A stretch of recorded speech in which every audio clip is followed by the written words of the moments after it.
अस्सलाम वालेकुम वरहमतुल्लाहि वबरकातुहू। वेलकम टू कोर्स एडिक्स। ये एमएस एक्सेल का दूसरा वीडियो है और इसमें हम डेटा सीरीज के बारे में जानेंगे कि व्हाट इज डेटा सीरीज या व्हाट इज सीरीज। देखिए, एमएस एक्सेल जो है ये हमारे साथ बहुत हेल्प करता है जब भी हम कुछ चीज जो है वो लिखते हैं।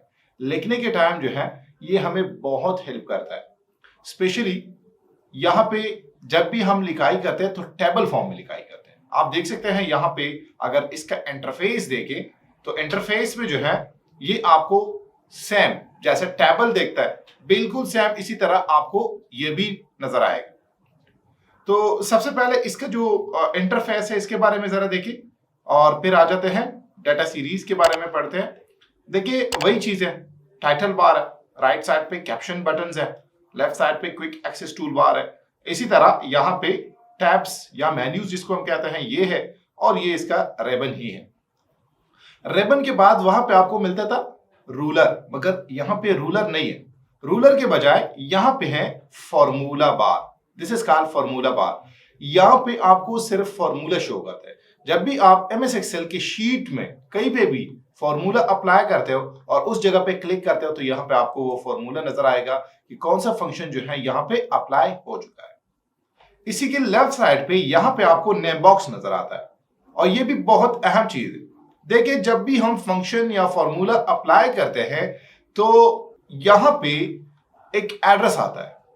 सबसे पहले आप लोगों ने इसी एड्रेस को सीखना है। इस पे मजीद जो है इसके बाद मैं वीडियो बनाऊंगा पूरा डिटेल के साथ। इसी को कहते थे कि यहाँ पे जो मैंने बताया था ना कि दिस इज कॉल्ड कॉलम, ये कॉलम है। चलो मैं इसका एड्रेस जो है वापस चेंज करता हूँ। ये स्टार्ट में एबीसी था, मैंने फिर नंबर पे कन्वर्ट किया था। इसी को मैं वापस टिक करता हूँ, इस टिक को हटाता हूँ। ओके, तो आप देख सकते हैं एबीसी आ चुका है। तो दिस इज कॉल्ड कॉलम। ये एबीसी वगैरह जो लिखा है ना, दिस इज कॉल्ड कॉलम। और इसी के बाद जो है यहाँ पे दिस इज कॉल्ड रो। इसको क्या कहते हैं? This is called cell. इसी को सेल कहते हैं।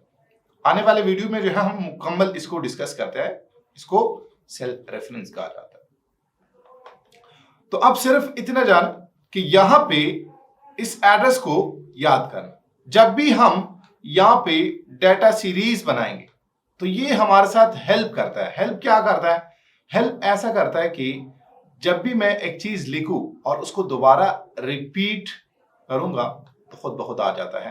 कह रहा कि इसको लिखना है, अगर लिखना है तो एंटर प्रेस कर दे, अगर नहीं तो ना करे। चलो मैं यहाँ पे कुछ नेम लिखता हूं। जैसे मैं लिखता हूं खान, वली, सलीम, सलमान, वाजिद, रामेन, हारून एंड कामरान। ये मैंने लिख लिया।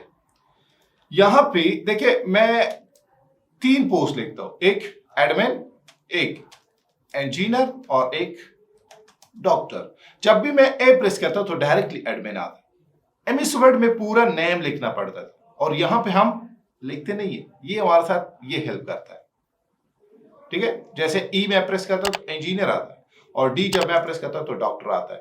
तो एडमिन, डॉक्टर और इसी तरह इंजीनियर। जो भी नेम आप लिखोगे एक बार आपने लिख लिया, उसके बाद जो है वो खुद रिपीट होगा, आ जाएगा। तो यहाँ पे सैलरी मैं लिखता हूं तो सैलरी के लिए अगर मैं लेट सपोज 70,000 लिखूं और मैं चाहता हूं कि सबका सैलरी जो है 70,000 है, तो यहां पे एक छोटा सा डॉट आपको नजर आएगा। ये यहां पे जैसे मैं माउस लेकर आता तो माउस चेंज होता है और इसी तरह यहां पे माउस का लेफ्ट बटन में प्रेस करके होल्ड करके ऐसे नीचे लेकर आता हूं। So this is called series. इसी को सीरीज कहा जाता है। तो सीरीज का डेफिनेशन क्या है? सीरीज का डेफिनेशन ये है कि the continuous form of data in MS Excel that's called series। जब भी हम इस MS Excel में डेटा कंटीन्यूअस फॉर्म में लिखते हैं तो इसी को सीरीज कहा जाता है। मगर सीरीज यहाँ पे 2 किस्म का है। एक सीरीज होता है स्टैटिक सीरीज और एक होता है डायनामिक सीरीज। अब स्टैटिक और डायनामिक सीरीज में फर्क क्या है? स्टैटिक और डायनामिक में फर्क ये है कि जब भी हम यहाँ पे एक चीज लिखते हैं और उसका सीरीज बनाते हैं, अगर वो चेंज ना हो जाए, एक ही चीज रिपीट हो जाए, so this is called static series. इसी को स्टैटिक सीरीज कहा जाता है। जैसे मैं यहां पे लिखता हूं 1, अब 1 मैंने लिख लिया और इसके मैं सीरीज बनाता हूं, this is called static series. ये स्टैटिक सीरीज है। इसी तरह मैं यहाँ पे आता हूँ और यहाँ पे एक नंबर लिखता हूँ 10 और यहाँ पे मैं इसको ड्रैग करता हूँ, तो this is called static series. ये एक स्टैटिक सीरीज है। यहाँ पे मैं लिखता हूँ पाकिस्तान और इसके बाद यहाँ पे मैं इसको ड्रैग करता हूँ, तो देखिए पाकिस्तान का नेम जो है ये रिपीट होता है बार बार। This is called static series. इसी को स्टैटिक सीरीज कहा जाता है। अब फिर डायनामिक सीरीज कौन सा है? डायनामिक सीरीज वो सीरीज है जो चेंज होता है। लेट्स सपोज मैंने यहाँ पे 1 लिख लिया और यहाँ पे 2 लिख लिया और इसके बाद दोनों को मैंने सेलेक्ट करके ऐसा सीरीज मैंने बना दिया। So this is called dynamic series. ये डायनामिक सीरीज है। तो बहुत सारे जगहों पे हम जब फंक्शन अप्लाई करते हैं तो फंक्शन के बाद सीरीज को अप्लाई करते हैं। तो सीरीज अप्लाई करना जो है हमारे साथ बहुत हेल्प करता है। लेट्स सपोज अगर आपके पास जो है 1000 रिकॉर्ड हो, आपने एक जगह पे फॉर्मूला अप्लाई किया, मजीद औरों पे भी अप्लाई करना है तो उसका सीरीज बना दे। तो ये सीरीज हमारे साथ जो है वहां पे बहुत हेल्प करता है। इसी तरह यहाँ पे जितने भी गैप मैं देता हूं, जैसे मैं यहाँ पे लिखता हूँ फॉर एग्जाम्पल 5, फिर इसके बाद मैं लिखता हूँ 10, तो आप देख सकते हैं यहाँ पे दरमियान में जो गैप है वो 5 है। तो सीरीज जब भी मैं बनाता हूं तो दरमियान में जो भी गैप हो वो आ जाएगा। आप देख सकते हैं 5, 10, 15, 20, 25, 30, 35, 40, 45 और इसी तरह मजीद। This is called dynamic series. अब डायनामिक सीरीज आप देख सकते हैं चेंज होता है। हर एक सेल में वही वैल्यू नहीं आती। अगर वही वैल्यू आ जाए तो that will be static series. ठीक है, तो स्टैटिक और डायनामिक सीरीज में ये फर्क है। इसी तरह अगर मैं लेट्स सपोज अगर यहां पे मैं लिखूं कि संडे, कौन सा सीरीज बनेगा? देखिए मैं यहां पे और ये चेंज होगी। आप लोग ये सोचते थे कि ये चेंज नहीं होगा, मगर ये चेंज हो गया। क्यों? ये वजह क्या है? मैं बैक जाता हूं, यहां पे आता हूं, यहां पे लिखता हूं संडे और इसके बाद सीरीज में बनाता हूं। आप देख सकते हैं ये चेंज हो चुका है। ये क्यों चेंज हुआ?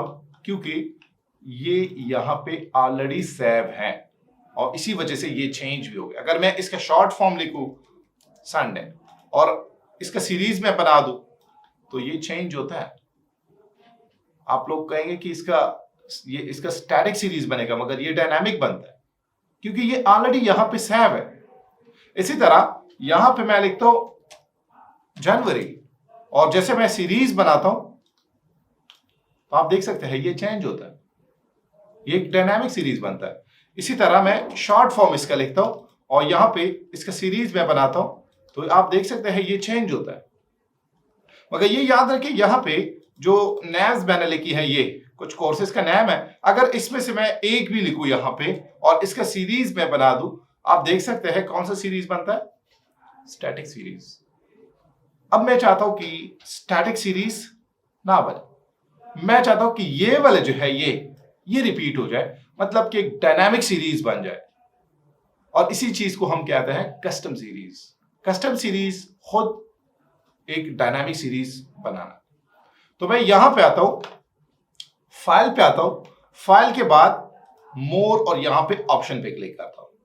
ऑप्शन के बाद यहां पे एडवांस का एक ऑप्शन है और एडवांस के बाद मैं नीचे आता हूं, यहां पे एक ऑप्शन है एडिट कस्टम लिस्ट। और इसी कस्टम लिस्ट में अगर आप देखें, ये जो मैंने बताया था अभी कि ये जो संडे, मंडे, ट्यूसडे वगैरह days of the week and months of the year ये यहाँ पे ऐड है। तो ये आप देख सकते हैं यहाँ पे ये ऐड है, इसलिए इसका डायनामिक सीरीज बनता है। अगर मैं इस सीरीज को ऐड कर दूं, आप देखिए मैं यहाँ पे इसको इंपोर्ट करता हूँ, यहाँ पे क्लिक करता हूँ, इसके बाद एक कोर्सेज का नाम है, इसको मैं सेलेक्ट करता हूँ और इसको इंपोर्ट करता हूँ। ये इंपोर्ट हो गए। इंपोर्ट होने के बाद मैं ओके पे क्लिक करता हूँ और ओके पे क्लिक करता हूँ। अब देखिए मैंने DIT लिखा था, अब यहाँ पे दोबारा मैं DIT लिखता हूँ और इसका सीरीज में बनाता हूँ, तो कौन सा सीरीज बनेगा? आप देख सकते हैं दिस का डायनामिक सीरीज। अब ये डायनामिक सीरीज बन गया क्योंकि यहां पे मैंने कस्टम लिस्ट में इसको ऐड कर दिया, और जो भी चीज आप कस्टम लिस्ट में ऐड करोगे तो उसका डायनामिक सीरीज बनेगा, वो स्टैटिक सीरीज नहीं होगा। तो ये था सीरीज के बारे में एक वीडियो, शॉर्ट वीडियो है मगर बहुत हेल्पफुल है, हमारे साथ बहुत हेल्प करता है। तो वीडियो इतना ही। Keep watching us. अल्लाह हाफिज।